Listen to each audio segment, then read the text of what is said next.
자, 그러면 성숙하다는 건 뭐냐? 지금 이 각각의 단계는 그 현실을 부정을 하거나 왜곡을 해버립니다. 그런데 아까도 잠깐 얘기를 드렸지만 이 방어 기제들이 나쁜 게 아닙니다. 이 방어 기제들은 그 자아의 강도에 따라서 그렇게 살아가는 게 그나마 나를 지킬 수 있기 때문에 그러한 방어 기제를 사용하는 것이기 때문에 방어 기제는 좋은 방어냐 나쁜 방어냐 이런 게 없습니다. 다만 우리가 구태여 나누자면 방어 기제는 성숙한 방어 기제와 미성숙한 방어 기제가 있을 뿐입니다. 미성숙하다고 하는 건 나쁜 게 아닙니다. 미성숙한 건 나쁜 게 아니에요. 바람직하지 않은 것 뿐이지. 그리고 미성숙한 방어 기제를 쓰는 사람들은 그 사람들이 얼마든지 성숙한 방어 기제를 쓸 수 있음에도 불구하고 미성숙한 방어 기제를 쓰는 사람은 없습니다. 다 자기 나름대로는 제일 잘 사는 방법으로 선택한 것이 바로 그러한 미성숙한 방어 기제입니다. 그렇기 때문에 미성숙한 사람을 성숙해지라고 이야기를 해봐야 아무런 의미가 없다는 거예요. 미성숙한 사람들을 성숙하게 하시는 방법은 자아를 강하게 키워주는 방법밖에는 없다는 거예요. 자아를 키워주는 방법.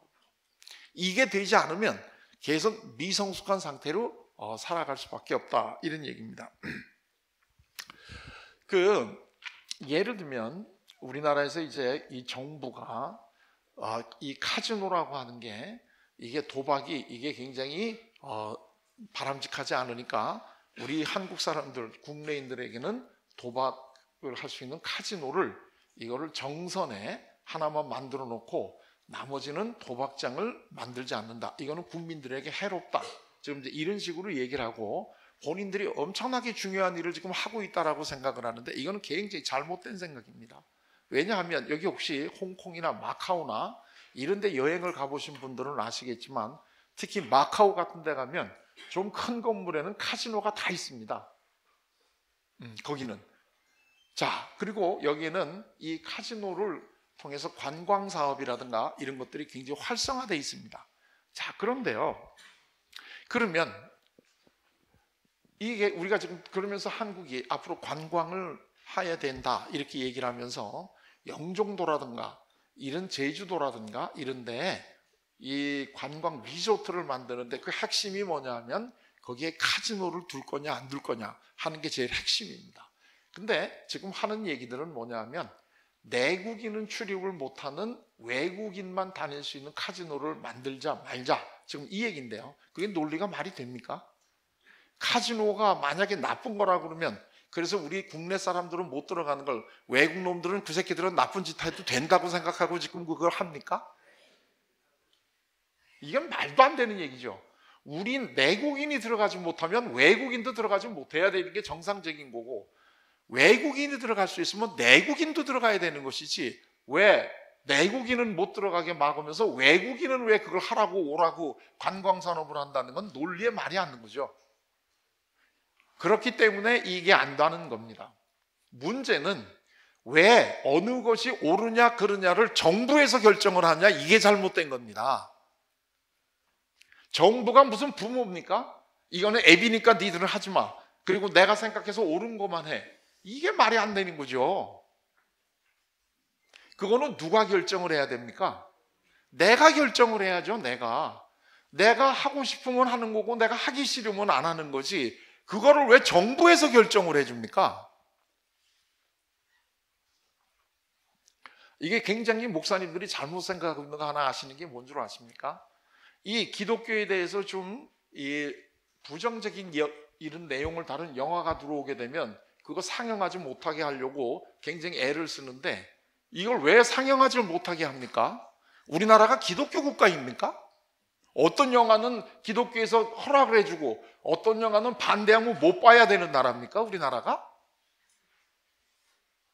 그거는 본인들이 결정을 하는 거예요. 본인들이.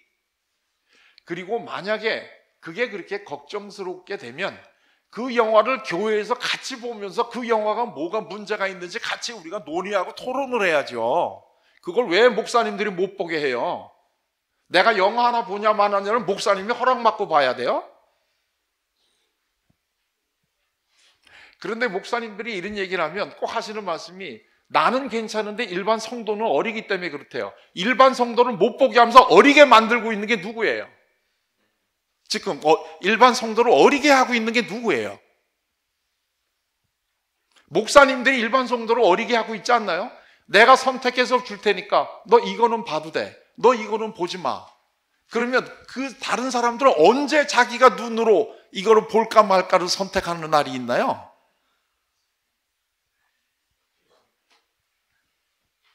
만약에 정말 우리 성도들이 옳은 영화나 그런 영화를 알아서 볼 수 있게 하려면 안목을 키워줘야 되잖아요. 안목을.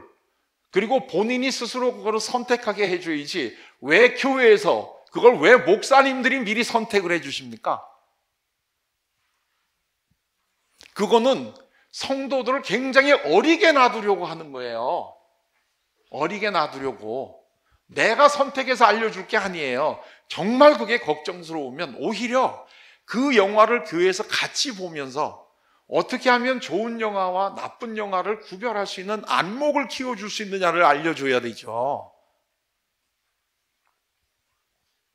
이게 얼마나 지금 잘못된 이러한 방식으로 지금 그 운영을 하는가 하는 것을 본인들이 아셔야 됩니다. 제일 중요한 교육은 카지노를 허락을 하느냐 안 하느냐를 정부에서 결정을 하게 하는 게 아니라 카지노에 가 있어도 안 하고 올 수 있는 자아를 키워줘야 됩니다. 그런데 많은 분들이요, 그러면 우리 자녀들 어떻게 자아를 키워주나요? 어떻게 하면 자아를 강하게 해주나요? 이렇게 얘기를 하시는데 어떻게 하면 되겠습니까? 부모가 모든 거 결정해주면 2단계에서 못 벗어나는 거 아닙니까? 대리자가 해줘야 되니까. 근데 언제까지 자녀들을 따라다니면서 대리자 역할을 해주십니까? 우리 애가 결정을 해야죠. 그러기 때문에 시행착오를 거쳐가면서 본인들이 잘할 수 있도록 기회를 줘야지 이게 이 자아를 크게 할 수 있는 방법입니다. 예를 들면 제일 이 자아를 키우게 하는 방법 중에 대표적인 것들 중에 그 유명한 게 어린아이를 데리고 하는 이 매시멜로라고 하는 그 방법이 있습니다. 우리식으로 한번 얘기해 본다면 어린아이에게 이제 자아를, 참을성을 이제 키워주기 위한 교육을 하는데요. 어머니가 애하고 약속을 합니다. 야, 내가 지금 사탕을 3개를 너한테 줄게. 그리고 지금 슈퍼에 1시간 동안 다녀올게.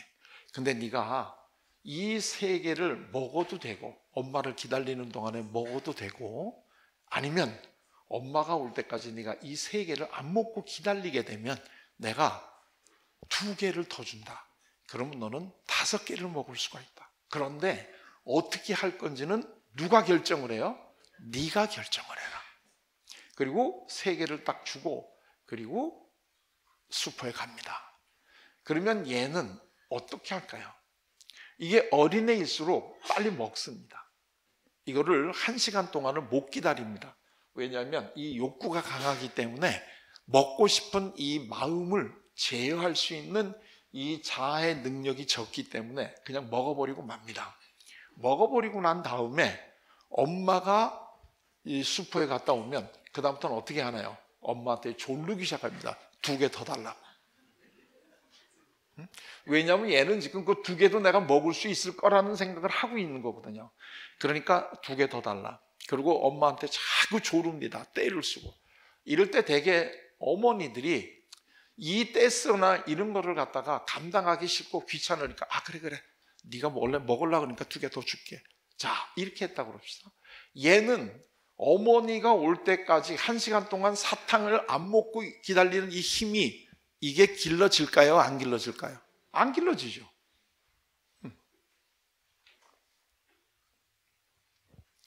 자, 그런데 어머니가 단호하게, 이 단호화되는 거는 큰 소리를 낸다는 게 아니라 애를 야단을 친다든가 이런 게 아닙니다. 예를 들면 엄마 나 3개 다 먹었는데 아까 2개 더 준다 그런 거 2개 줘. 이럴 때 엄마는 큰 소리 낼 것도 없습니다. 그냥 엄마하고 너하고 약속을 했지. 네가 엄마가 안 올 때까지 안 먹고 있었다면 2개를 더 주기로 했는데 너 2개, 3개 먹었지. 그러니까 오늘은 안 준다. 이게 큰 소리 낼 이유가 뭐가 있겠습니까? 그럼 얘가 와서 계속 달라고 그러고 징징대겠죠. 전혀 요동을 안 해야 됩니다. 그리고 어머니는 애하고 또 약속을 합니다.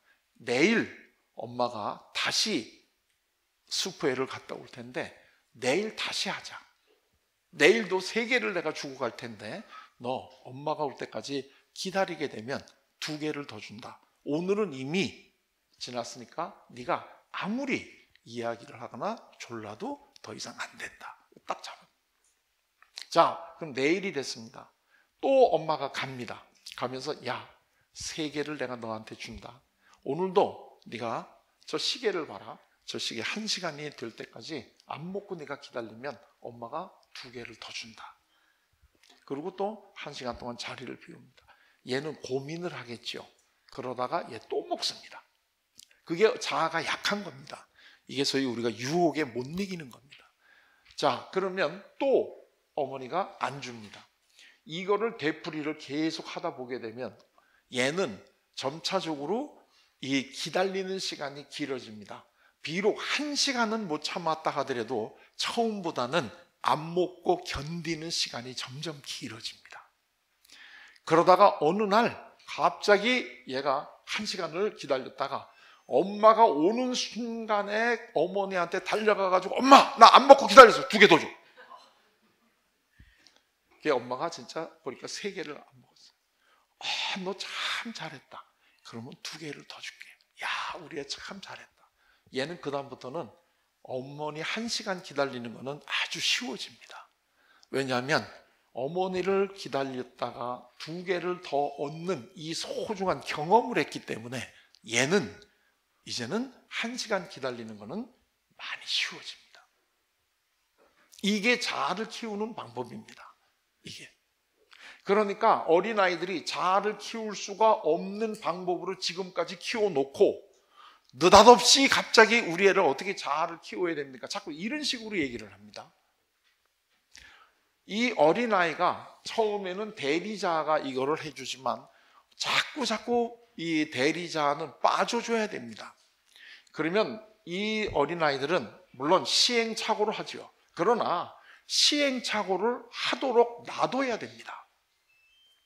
제가 전에도 한번 얘기를 했지만 우리 학생들에게 앞으로 너희들이 대학을 졸업하고 어떻게 살아갈지 라이프 플래닝을 한번 해봐라. 그랬더니 그 중에 한 2서너 녀석이 뭐라고 썼느냐 하면 내가 여기까지 온 거는 엄마가 하라는 대로 해서 왔습니다. 앞으로 내가 어떻게 살아야 될지 엄마가 알려주시겠지요. 이게 명색이 그래도 고려대학교를 다니는 애들이 쓴 글입니다.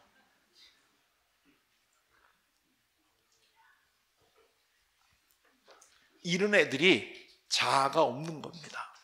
이런 애들은 나중에 운이 좋아서 엄마하고 닮은 부인을 만나면 그 다음부터는 모든 거를 부인이 다 결정해 주지 않으면 자기 혼자 못합니다. 그러니까 엄마가 부인으로 바뀐 것뿐이고 마음속 깊은데 무의식 속에서는 둘 다 똑같은 엄마의 역할을 해줘. 그 엄마는 어떤 엄마입니까? 모든 걸 알아서 결정해 주는 엄마. 그래서 나는 내가 스스로 결정할 것도 없고 책임도 내가 질 필요가 없는 이 어린애와 같은 삶 속에서 살아가는 겁니다. 이게 지금 자아가 약한 겁니다. 이게.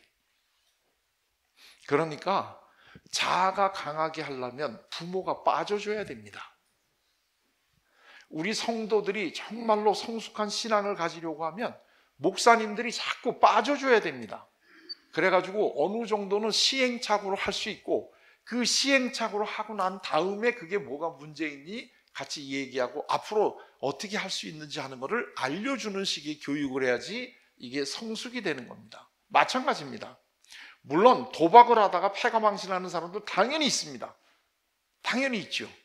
그런데 걔네들은 그러면 한국 사람들은 못 들어가게 하게 되면 거기서 끝납니까? 마카오 가서 하죠.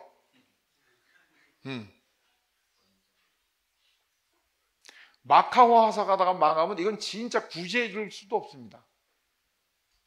이제는 옛날하고는 달라가지고 하지 말려고 하면 안 하는 게 아닙니다. 할 수 있는 데 가서 하지. 그렇기 때문에 카지노를 국내에 못 들어오게 한다 안 한다, 이거는 아주 잘못된 정책이입니다. 물론 그거가 있기 때문에 못 가던 사람들이 거기 가가지고 패가 망신하는 사람이 있을 수 있습니다. 그러나 그거는 개인의 문제로 돌려야 되는 거지, 국가가 무슨 이 만능 어머니처럼 미리 알아서 요거는 니들 해, 요거는 하지 마, 내가 보호해 줄게, 이래서 될 일이 아닙니다. 진짜 우리가 해야 될 일은 뭐냐 하면, 한복판에 들어가 있어도 이 온통 도박장으로 둘러싸여 있는데 들어가서도 도박을 안 하는 거, 또는 이번에 내가 여기 와가지고 내가 한 10만 원까지만 내가 즐기는 걸로 도박을 하겠다. 그러면 그것까지 10만 원 할 때까지 하면 되는 겁니다. 이래저래 한 두서너 시간 재밌으려면 돈 들어갑니다. 돈 안 내고 재밌는 게 뭐가 있나요? 결국 다 어느 정도의 영화를 봐도 돈이 들어가고 야구 관람을 하려 하도 돈이 들어가는 거기 때문에 우리는 돈 주고 일정 시간의 재미를 사는 겁니다. 그렇다고 한다면 내가 원하는 만큼만 하고 또는 하기 싫으면 안 하고 하는 것을 누가 선택을 해야 됩니까? 본인이 선택을 해야 됩니다. 본인이. 이게 지금 한국이 이 그 잘못되어 있는 이 제도가 바로 이런 거기 때문에 다들 자기 생각이 적기 때문에 정치적인 이념이나 이런 것도 자기가 가지고 자기가 옳다고 선택하는 게 아니라 내가 사는 이 지역에서는 어느 당을 뽑아야 돼 이러면서 90%가 몰려다닙니다. 이 나라가 정상입니까? 이거는 전부 다 내 스스로 선택할 수 있는 능력을 안 주고 누군가가 우리에게 하라고 강요하는 삶을 우리가 이미 살아왔기 때문에 이런 일들이 벌어지는 겁니다. 어느 특수 정당이 어느 지역에서 몰표를 받는 나라는 아주 미성숙한 나라입니다. 이거는 물론 이게 정치라고 하는 건 51대 49이기 때문에 거기가 51, 52가 나온다는 것은 충분히 이해가 되지만 예를 들면 80%, 90% 몰표가 나온 데는 이거는 굉장히 정치적으로 미성숙한 사람들이 살아가는 세상입니다. 그래서 유태인들이 얼마나 대단한 사람들인가 하는 것을 알 수 있는 것은 유태인들은 회의를 했는데 만장일치로 어떤 안건이 통과가 되면 이거는 부결된 거로 처리합니다. 왜냐하면 누군가가 압박을 주지 않았다면 10사람이 모여서 투표를 했는데 어떻게 10사람의 생각이 똑같을 수가 있다는 거예요.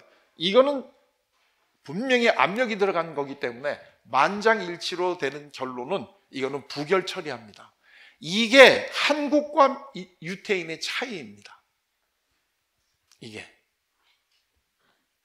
이게 똑같이 머리도 좋고 똑같이 종교적이고 똑같이 교육에 큰 관심을 가지고 있으며도 우리는 학술 노벨상이 하나도 안 나왔는데 얘네들은 노벨상의 50%를 타는 이유가 바로 여기에 있습니다.